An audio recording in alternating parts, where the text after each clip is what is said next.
Quer dizer, não levam muito a sério e aí estão levando as consequências, tá certo? Porque, no fundo, a eleição de um cara como o Bolsonaro, por exemplo, é típico resultado, um impacto de uma desinformação gigantesca.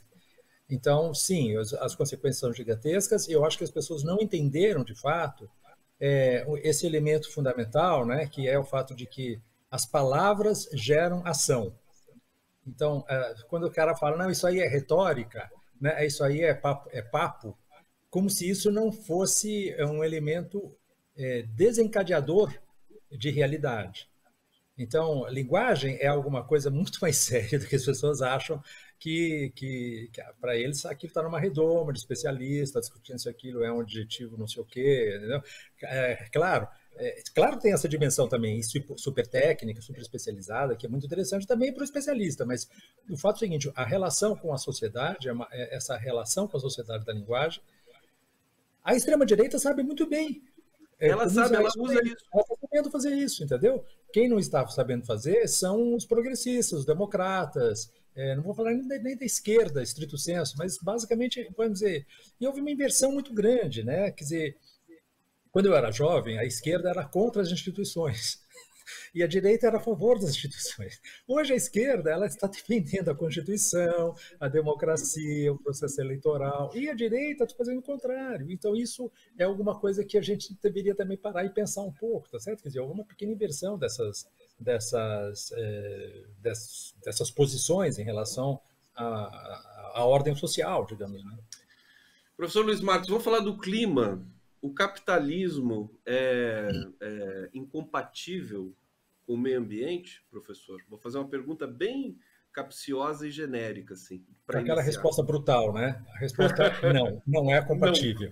Não é compatível. Quer dizer, não é compatível porque, por uma razão tão elementar, tão simples de entender, tá certo? O capitalismo é uma sociedade, é um modo de organização da sociedade, da economia, baseado na ideia de que a razão de ser da economia é se expandir. Essa é a questão, quer dizer, é a reprodução ampliada do capital. Essa reprodução ampliada do capital supõe que no próximo ciclo de produção, a produção seja maior. E existe uma religião hoje, que é exatamente o crescimento econômico.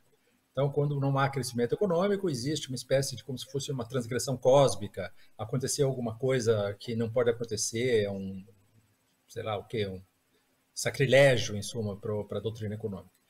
Evidentemente, se qualquer coisa que cresce 1% ao ano, ela dobra em cada 72 anos. Qualquer coisa que cresce 3% ao ano, que é o que o FMI gostaria que as economias crescessem, ela vai dobrar a cada 25 anos. Olha, o planeta não dobra a cada 25 anos, os recursos do planeta não dobram a cada 25 anos. Não é? Então, o que acontece é que existe uma economia que cresce compulsivamente dentro de um planeta que tem limites. Né? E esses limites planetários estão hoje muito fortemente identificados e quantificados. E nós percebemos que esses limites estão sendo ultrapassados, ou em vias de serem ultrapassados, alguns deles, e nós claramente estamos numa situação em que não existe mais possibilidade de você ter uma operação segura da humanidade nesse planeta num sistema econômico que é necessariamente expansivo. Não dá. Né? Qualquer criança pode entender isso. Tá certo? Que você tem uma coisa, um balão que cresce num quarto, uma certa hora bate no teto. Então,